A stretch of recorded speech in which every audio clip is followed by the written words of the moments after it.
कहानी की शुरुआत टेली नाम की लेडी से हुई। टेली चिल्ड्रन पार्क में झूले पर बैठी हुई थी। लेडी कुछ परेशान दिख रही थी। टेली घर आके अपने बेटे सैम की फोटोज, उसका सामान, ये सब देखने लगी। फिर टेली ने सैम की पुरानी वीडियोस निकाल के देखना शुरू कर दिया। टेली ने न्यूज़पेपर की कटिंग निकाली। हेडलाइन थी कि सैम 14 महीने पहले एक प्लेन क्रैश में मारा गया। टेली आज तक अपने बेटे की मौत के गम से बाहर नहीं निकल पाई। टेली के पति जिम ने अपनी पत्नी से कॉल करके कहा कि क्यों ना आज रात हम बाहर डिनर करने जाए। नहीं, मैं घर पे ही खाना बना दूंगी, मुझे रात में बाहर नहीं जाना, अभी मैं काम से बाहर जा रही हूँ। टेली कॉल पर बात करते हुए अपनी जिम और सैम की फोटोग्राफ देख रही थी। टेली बाहर गई तो उसे रास्ते में एलियोट मिली। एलियोट टेली की दोस्त थी। दोनों ने थोड़ी बातें की और फिर टेली अपने रास्ते निकल गई। टेली अचानक से पागलों की तरह इधर उधर देख रही कि मैंने अपनी कार कहाँ पार्क कर दी। एक स्ट्रेंजर ने टेली को लिफ्ट ऑफर की तो टेली ने उससे पूछा, क्या तुमने मेरी रेड वोल्वो देखी है?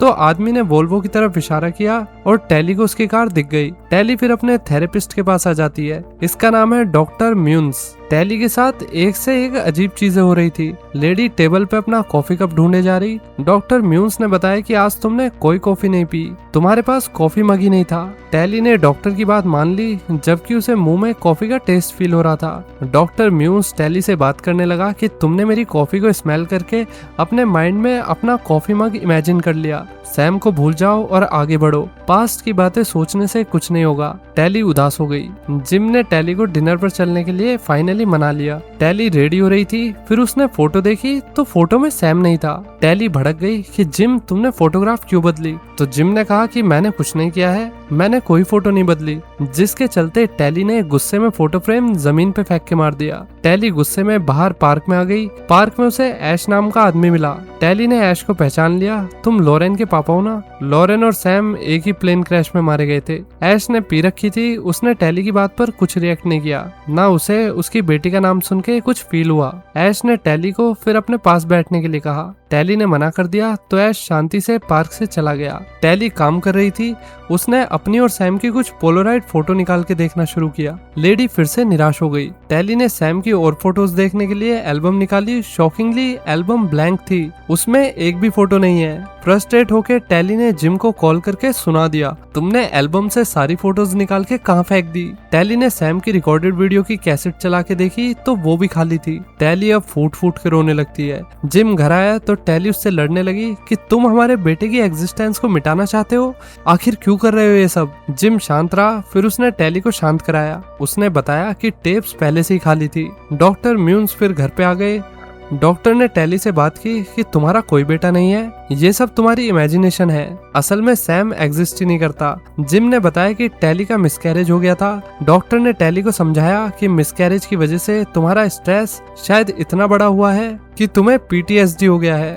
तुम एक ऐसी लाइफ इमेजिन कर रही हो जो रियल में है ही नहीं। टेली भड़क गई। उसे डॉक्टर और जिम की बातें झूठी लग रही थी। डॉक्टर म्यून्स ने जिम से कहा कि टेली की हालत खराब हो रही है, इसे हॉस्पिटल में एडमिट करना होगा। अपने बेटे सैम की एग्जिस्टेंस को प्रूव करने के लिए टेली पोलोराइड वाली फोटोज लेने गई। वे फोटोज जिम ने क्लिक की थी। टेली फोटोज लेने आई तो शॉकिंगली कैमरे की फोटोज में सैम नहीं बल्कि जिम और टेली थे। टेली का सर घूम रहा था। लेडी कार में बैठ के फिर घर से भाग गई। टेली लाइब्रेरी में आके 14 महीने पहले हुए प्लेन क्रैश की न्यूज देखने लगी, पर उसे कोई न्यूज नहीं मिली। टेली ये सब देखकर हिल गई। आखिर ये सब चल क्या रहा है? टेली अपनी दोस्त एलियोट के घर जाके सैम की बातें कर रही और उसके बारे में पूछ रही। एलियोट बोली, सैम कौन है? मैं किसी सैम को नहीं जानती, तुम किसके बारे में बात कर रही हो?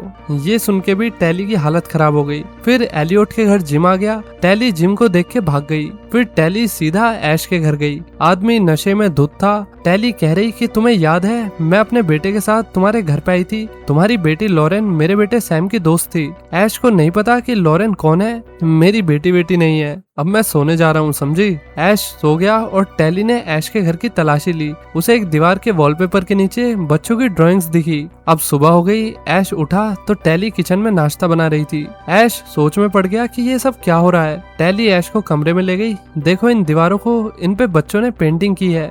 हाँ तो इसमें क्या बड़ी बात है? पुराने किराएदार के बच्चों ने पेंट किया होगा।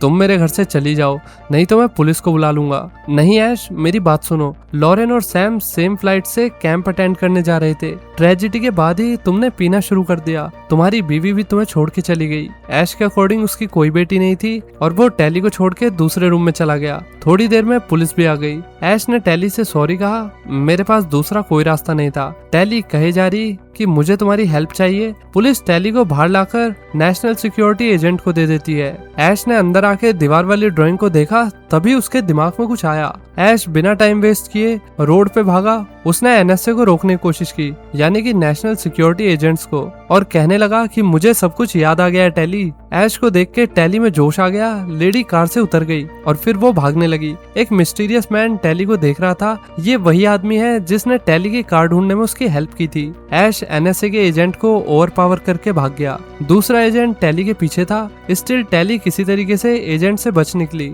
टेली ने ऊपर देखा तो बादलों में अजीब सी शेप बनी हुई थी। पुलिस स्टेशन में एन नाम की डिटेक्टिव जिम से पूछ रही थी कि तुम्हारी पत्नी कब भागी। रात वो किसी के घर में घुस के अपने बेटे के बारे में बात कर रही थी। मेरी बीवी को समझ में नहीं आ रहा कि हमारा कोई बच्चा ही नहीं है, वो किसी डिल्यूजन में जी रही है। इस पे डिटेक्टिव ने सोचा कि फिर एनएसए टेली में इंटरेस्टेड क्यों है। उन्हें तो किसी के घर या बच्चे में कोई दिलचस्पी नहीं होनी चाहिए। रात में ऐश सेम चिल्ड्रन पार्क में झूले पर आकर बैठ गया। टेली भी पार्क में आ गई। दोनों ने अपनी सिचुएशन के बारे में बात की। टेली का मानना है कि किसी ने बच्चों को गायब कर दिया है और वो चाहता है कि हमारे माइंड से हमारे बच्चों का एग्जिस्टेंस खत्म हो जाए। एनएसए दोनों का पीछा कर रही थी। दोनों ने फिर एक मोटल में रात बिताने का सोचा। रास्ते में टेली और ऐश का एक्सीडेंट हो गया। कार में एनएसए टीम थी। ऐश और टेली बड़ी तेजी में भागे। दोनों ने एनएसए को पागल बना दिया। टेली और ऐश मोटल में आ गए। टेली ने डॉक्टर म्यूज को कॉल की और बताया कि एक और पेरेंट है जिन्होंने क्रैश में अपनी बेटी को खो दिया था।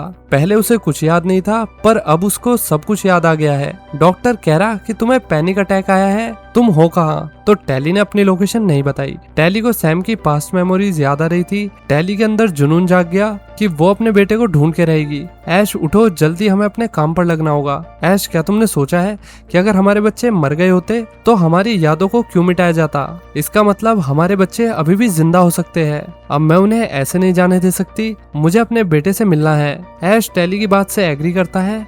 दोनों मोटल से बाहर आकर एक कार रेंट पर लेकर जाने लगे। सामने पुलिस खड़ी थी। ऐश ने फिर फुल स्पीड में कार भगाई। कार के सामने मिस्टीरियस आदमी खड़ा हो गया। ऐश ने आदमी को ठोक दिया। टेली को उस आदमी के लिए बुरा लग रहा था और फिर उसने ये भी सोचा कि उसने उसे पहले कहीं देखा है। डिटेक्टिव एन का कॉल आया। मुझे तुमसे बात करनी थी टेली। क्यों, क्या हुआ? आपको क्या बात करनी है? पहले डिटेक्टिव आप बताओ, जो चीज एग्जिस्ट नहीं करती वो दो इंसानों को कैसे याद हो सकती है?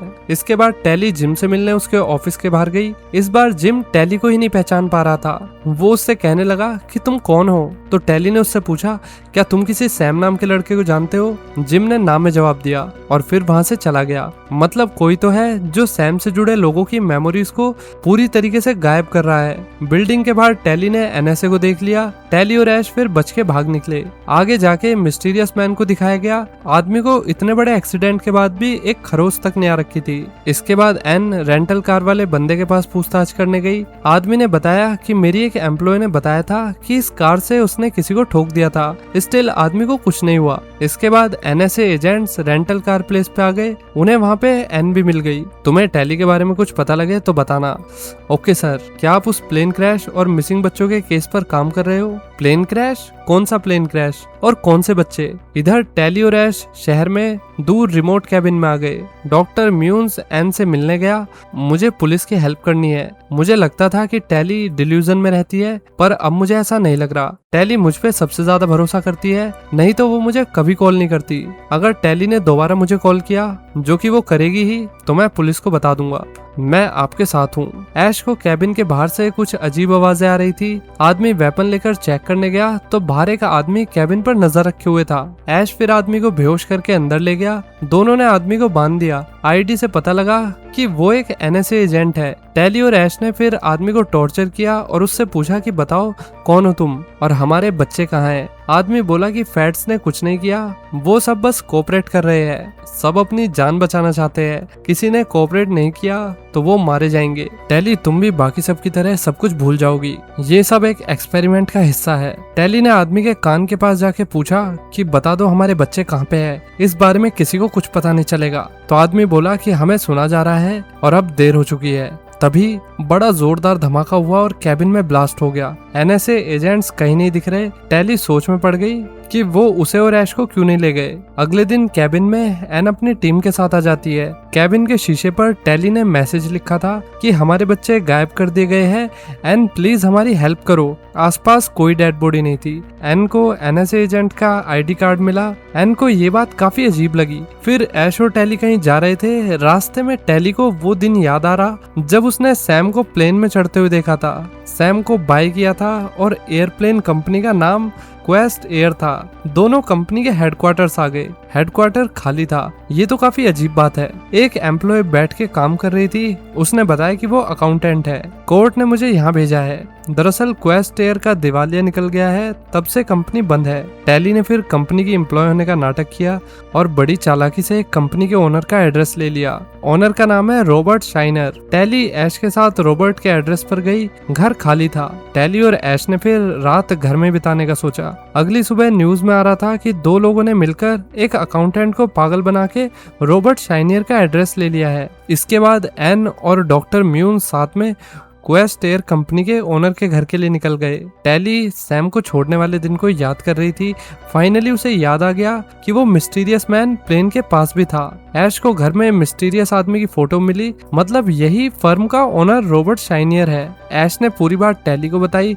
हमें एयरपोर्ट के लिए निकलना होगा, वहीं हमारे बच्चे मिल सकते हैं। टेली को कुछ आवाज सी आई, घर में कोई आ गया था। दोनों घर से भागने लगते हैं। मेन डोर बंद था। ऐश ने खिड़की तोड़ के रास्ता बना दिया। तभी डिटेक्टिव एन भी आ गई और ऐश ने टेली से भागने को कहा, मैं तुम्हें मेरे घर पर मिलूंगा, जाओ अब जल्दी जाओ। टेली चली गई और एन गन लेकर घर की तरफ गई। घर में शाइनियर था, वो एन के सामने आ गया। एन आदमी से कह रही कि घुटनों पर बैठ जाओ, तो रॉबर्ट शाइनियर नहीं बैठा। एन ने उस पर गोलियां चला दी। किसी भी गोली का असर रॉबर्ट शाइनियर पे नहीं हुआ। ऐश को फिर कार के पास डॉक्टर म्यून्स मिल जाता है। उसने कहा कि हमें जल्दी चलना होगा, टेली को हेल्प चाहिए होगी। अब दोनों कार में बैठ के निकल पड़े। टेली की कार स्टार्ट हो गई पर कार कीचड़ में फंस गई थी। सामने से एन भी आ गई। मैं डिटेक्टिव एन हूँ, मुझे तुम पे भरोसा है टेली।